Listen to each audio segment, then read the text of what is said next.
Now, from WYDC TV, this is Big Fox News at 10. Good evening, I'm Anna Manuel.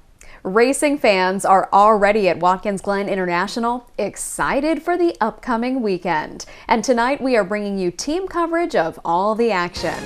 We start with Big Fox's Josh Feldberg, who spoke with fans today about what this race means to them. NASCAR has some of the most passionate fans in the sports world. I'm here at Watkins Glen International talking to fans about why they love coming here so much. How long have you been coming here? About 6 years. Well, this is my second year here, so I'm camping for the first time with my family. I've been going here for 4 years. So 4 years? He's been here for his whole life. Been coming for years. Yeah, coming for years. Same camp spot. I've been coming since 1993, consecutively for every NASCAR weekend. Really enjoy it, get out and take in the Finger Lakes area too. And this is my decade year. I've been coming since 2012, and then we got married on the start-finish line in 2013. At least 30 years. Why are you guys excited to be here? It's my yearly thing. I've been coming up here since I was a kid, and just keep the tradition going. Everything between down here and the people, it seems like everybody you meet is nice, polite, and of course the race, but I come more for the environment. I actually brought my girlfriend for the first time. She don't even like racing. The atmosphere. It's a great time. Yeah, great Number atmosphere. one track for a reason out here. The speed and competition. It's awesome. And the noise. I love it. I can't hear a damn thing. And then we just like to maximize the weekend, hang out with friends that you usually only see here, because the same people camp and renew year after year. So it's a Watkins Glen family. You want to spend as much time with them as you can. Yeah. It's absolutely a great experience to be here. Of course, the atmosphere, great. The people here, they're having parties all night long, but you can still sleep, and that's the best part of it. So it's really 100% worth it. Feels like its own little town. And of course, there is one question we needed to ask everyone. Who do you guys want to see win this weekend? Kevin Harvick. Oh, Kyle Busch. Kyle Busch. It's Kimi Räikkönen. I think he's going to have a good shot. Chase Elliott. I'm hoping my driver wins, Kevin Harvick. Well, Elliott. Definitely want Elliott to win. Chase Elliott. The race at Watkins Glen International kicks off on Sunday at 3 p.m. Josh Feldberg, Big Fox News, Watkins Glen. And let's turn now to meteorologist Sam Ryan, who joins us for our race day forecast. Sam? Hi everyone, I'm meteorologist Sam Ryan. A busy race weekend at Watkins Glen International. On Saturday, all the qualifying races, we're going to see temperatures in the middle 80s, warm and humid outside. A 20% chance of an isolated shower or thunderstorm late.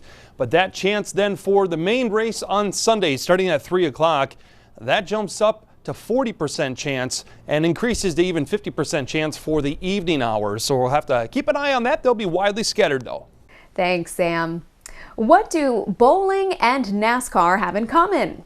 The bowling alley at the Watkins Glen International Speedway. Our Maggie Hall went out and struck down some pins and spoke to the WGI track president and 2 pro bowlers who came out for the event. If you're at the Watkins Glen Speedway this weekend, you can visit a tent that may be right up your alley. Go Bowling and the Watkins Glen Speedway have teamed up to bring this fan experience to NASCAR fans. I put it as they're like the Chamber of Commerce, so the bowling alleys belong to Go Bowling. So Go Bowling's been our sponsor here now going on 6 years, and so they come up here and they actually set up lanes right behind me. These are official lanes set up just like you'd see in any bowling alley. You can even get bowling advice from 2 pro bowlers. We'll be here all weekend. We have a couple lanes set up for people to show us their skills, maybe get a couple tips for myself and Stephanie Johnson. It's pro bowler Stephanie Johnson's first time at Watkins Glen. I've experienced NASCAR before, but I've never been to Watkins Glen. This place is electrifying. NASCAR fans have shown up and out for this weekend. But as you can see by just the logistics, we become a big city over the weekend. We do everything but deliver the mail. Be sure to visit the Go Bowling tent here up at Watkins Glen International Speedway. You're sure to have a ball. Maggie Hall, Big Fox News, Watkins Glen.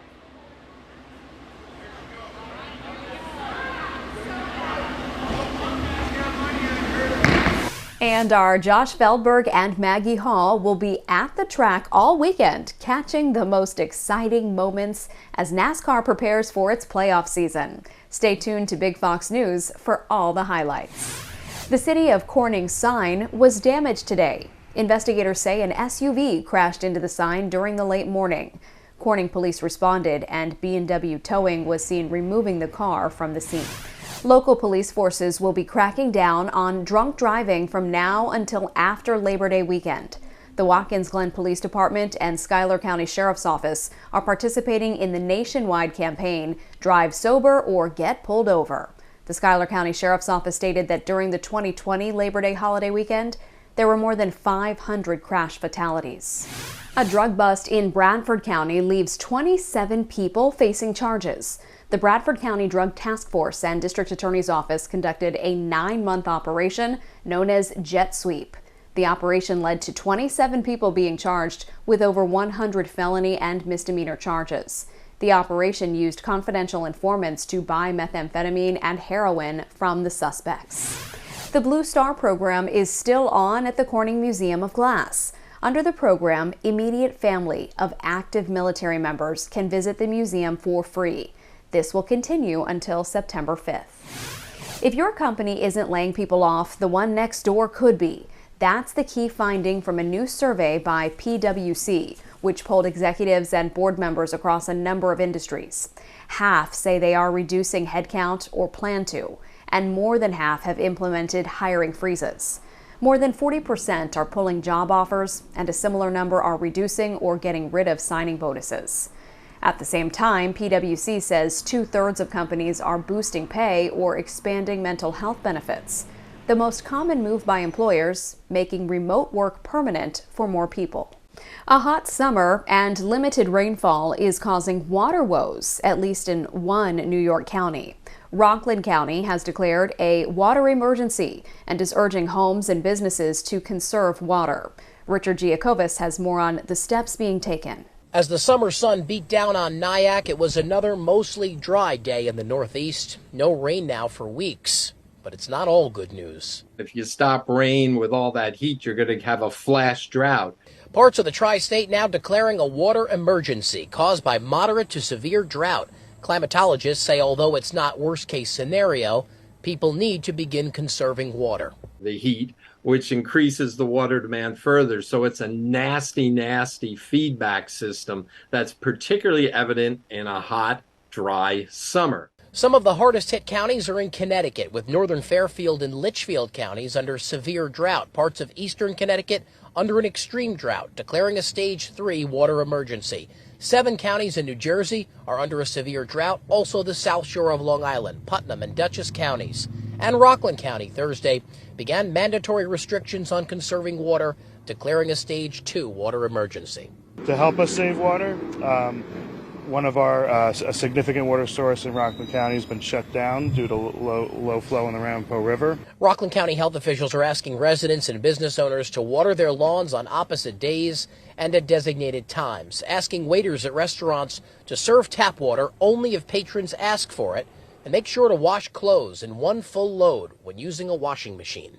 We need to conserve water to make sure those stable sources remain stable for the rest of the season. The key right now is to remember that every single drop counts, and it's precious. And we may have a big ocean next to us, but that's not going to help us out. Officials here in Rockland County aren't sure how long this water emergency will last. Also, they're not anticipating moving into a new stage of a water emergency, which would mean more of a mandatory conservation. For now, they're just asking homeowners and business owners to listen, conserve, and hope for more rain. We're in Nyack. Richard Giacobas, Fox 5 News. Still ahead, we have your weekend forecast. Plus, inflation is impacting parents as they get ready to shop for much-needed supplies for back to school. I'm Ashley Strohmeyer. I'll have the details on how you can try to save money on those back-to-school essentials coming up. Now, your Twin Tiers forecast from Big Fox. Hi everyone, welcome. I'm meteorologist Sam Ryan. It's got a busy weekend here with the race at Watkins Glen International. We do have an upper level low that's approaching, and it's going to be moving in from the west-southwest, tracking up to the northeast along a frontal boundary as that sweeps through the area. We'll have waves of storms possible, so it arrives here late Saturday, kind of over us into the day Sunday, and then slowly beginning to exit by Monday. So waves of storms, when I say that, it won't be a complete washout. They come through more scattered activity in nature. Then we'll have some slightly cooler temperatures with a little bit more cloud cover on the departing side of that upper level low. So here's the forecast model then. I'll start things off Saturday morning and watch as we head into the afternoon. Isolated flare-up of a shower storm fed off of some daytime heating. However, they'll be a little bit more supportive and a little bit more numerous as we head into the day Sunday. So here we are Sunday morning. We might get a wave of that moving through in the morning and then kind of a lull in the action. So it's not, again, a complete washout. So these are showers. That means they're more intermittent into the day Sunday. So we may get a lull in the action and then followed by additional storms flaring up into the afternoon. Unfortunately, there is the chance right during the main race of a few showers and storms. So we're looking at precipitation amounts here through 7 p.m. on Sunday. Notice we're not picking up a whole lot. Most of it is off to our west, so we might escape. We might stay dry. There is still that chance as well. 68 degrees here at midnight, 64 at 3 a.m. and 62 at 6 a.m. As we go through and wake up on Saturday morning, again, we'll be in those upper 50s to low 60s. 62 then at 7 a.m., 82 at noon, and 84 at 5 p.m. Winds out of the south, they'll be light, 5 to 10 miles per hour. So looking mainly dry here Saturday, just a 20% chance of a shower storm flaring up in the afternoon. So it's pretty low end chance, but it is there, as we'll be a bit unsettled and have some little waves kind of appearing out of the southwest, and that could trigger off some of these storms after some daytime heating. But once we get close to sunset, everything quickly begins to dissipate. So 89 degrees for a high temperature, upper 80s. Some mid 80s up to the northwest, and the average high is 82. Sunset, as you can see, gets 8 o'clock. So once we get closer to 7 o'clock hour, everything again quickly fades away if we do happen to see anything. Now I'm going to jump ahead into the day Sunday with the main race again starting at 3 p.m. at the Watkins Glen. We'll see temperatures warm still, but that threat of a few showers and storms. So 20% chance Saturday. A 40% chance, though, of some showers and isolated thunderstorms Sunday afternoon and Sunday evening. So it's still going to be in those middle 80s. Then it drops on Monday, high near 80. Stay in the low 80s here Tuesday. Still a chance of a few showers and storms. Then middle 80s on Wednesday. Inflation is taking a bite out of Americans' wallets. And with back to school season, parents are looking to score some deals and save money. Ashley Strohmeyer has a few tips that are sure to save you some cash. As a parent, you want to buy the 25-cent folder. You can't find them. The National Retail Federation predicts families will spend an average of $864 on school supplies this year. And for college students, that expense is expected to be even higher. The NRF also says more than a third of people say they are cutting back in other areas so they can buy supplies for the school year. So how do you keep your costs down? Retail experts say some of the best tips include searching for coupons and skipping the name brands. Staples, True Red, they have an amazing selection. So their True Red composition notebooks and their regular notebooks, 35 cents compared to over $3 for the name brand. Also head online to score those deals. You want to download the Target, Walmart apps because you're going to find that some of those offer exclusive in-app secret deals you will not find if you just walk in the store or you shop online. Shoppers can also use price comparisons and discount apps. There's one called Flip. Flip is free to use, and it will show you all of the sales circulars that are going on at all the stores near you. Retailers' reward programs may also be a way to save money. Other money-saving experts say look at any items you may have that are left over from last year. You can also shop for refurbished and like-new items. And if you're looking to save money on clothes, you may want to think about waiting until after Labor Day if you can. That's when some retailers will offer discounts. Ashley Strohmeyer, Fox News. Home sales dropped for a 6th straight month, but prices remain high. CJ Papa has that story and more in today's Business Briefs. A big turn in the housing market. According to a monthly report from the National Association of Realtors, home sales fell nearly 6% in July compared to June. This fueling fears the market is entering a recession. Low supply and high prices are contributing to the cooling market, with the average existing U.S. home price hovering over $400,000. Some buyers are also being priced out of the market by rising mortgage rates, which the average 30-year fixed rate spiking to 6% and now settling in the 5% range. If you're still waiting for your IRS refund check, you may pocket more cash from the delay. The Internal Revenue Service still has to pay millions of Americans their tax refunds. The IRS generally pays interest on refunds delayed for more than 45 days after the filing deadline. Now the interest rate is 5%, but the agency expects it to rise to 6% in October. Streaming services drew in more viewers in July than cable television. According to ratings company Nielsen, streaming captured 34.8% of total TV viewing in the U.S. in July. Cable TV represented 34.4% of viewer watching. Broadcast TV dropped to 21.6%. Nielsen says some platforms like Netflix, Hulu, and Amazon Prime Video attracted their highest shares of viewing, beating records set in June. That's business. I'm CJ Papa. Still ahead, illegal crossings, human smuggling, and the fentanyl crisis. The massive illegal crossings across the southwest border present some grim images of the harsh journey. Some of the migrants are being illegally smuggled, and some are bringing fentanyl into the U.S. Bill Malugan has the latest from Eagle Pass, Texas. 2 major fentanyl smuggling busts in Nogales, Arizona, 2 days in a row. CBP agents at the port of entry there seizing 15,000 colored fentanyl pills today and 250,000 colored fentanyl pills yesterday. CBP says those pills resemble candy, and the Nogales port director expressed concerns that, quote, this could be the start of a trend with transnational criminal organizations targeting younger users. In Mexico, this shocking photo shows 150 migrants being smuggled in a trailer to the U.S. border. It was stopped by Mexican authorities with the help of Border Patrol as the migrants were headed for the Del Rio sector of the U.S. border.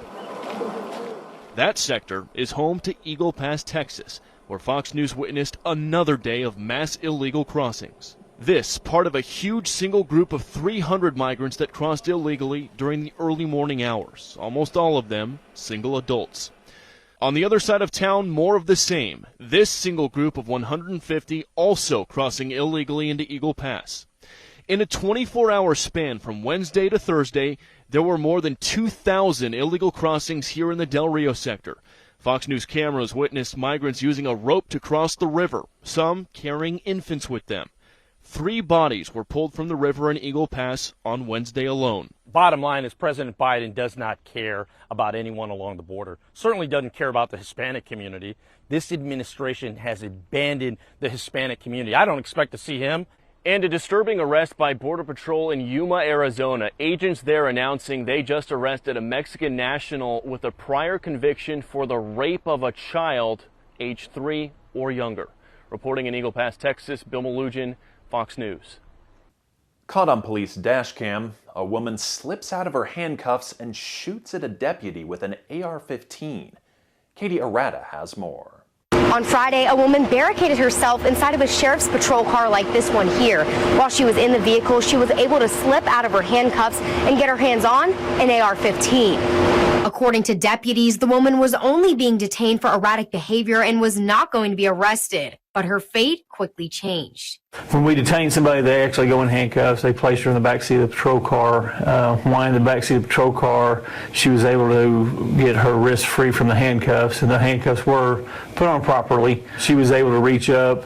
On our consoles, there's several switches. One is a gun switch to unlock the gun lock, and she found it, unlocked the gun lock, and was able to retrieve a AR-15 rifle. And then she was able to figure out how to put a round in it, put it on fire, and she fired approximately 10 rounds at our deputies and a civilian. Both the officer and civilians sustained non-life-threatening injuries and have been released from the hospital.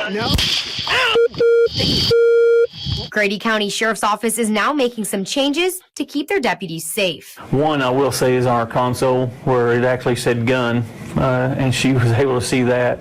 That's going to be replaced. We're going to put a switch someplace else in the vehicle to lock our gun. It's a freak deal. It's one of these probably, I'm not going to say 1 in a million, but you know, it's one of those deals that, you know, once it happens, then you go back and try to make sure it never happens again, and that's what we're looking at. Clay now faces 3 charges of shooting with intent to kill. In Grady County, Katie Arata, Fox 25 News. Stay with us. We'll have more right after this. Happy birthday to you. We want to leave you with a smile. The American Red Cross is celebrating a very special birthday for one of their volunteers. Betty Grenig celebrated her 101st birthday earlier this week. She had been a volunteer for the Red Cross when she was 17, more than 8 decades ago. During that time, she's donated more than 20 gallons of blood. She can't give blood anymore, but she still makes every effort to help out in any way she can. Betty says she doesn't plan to slow down her volunteering with Red Cross anytime soon. On behalf of all of us, happy birthday, Betty. I'm Scott Beadle. Thanks so much for watching.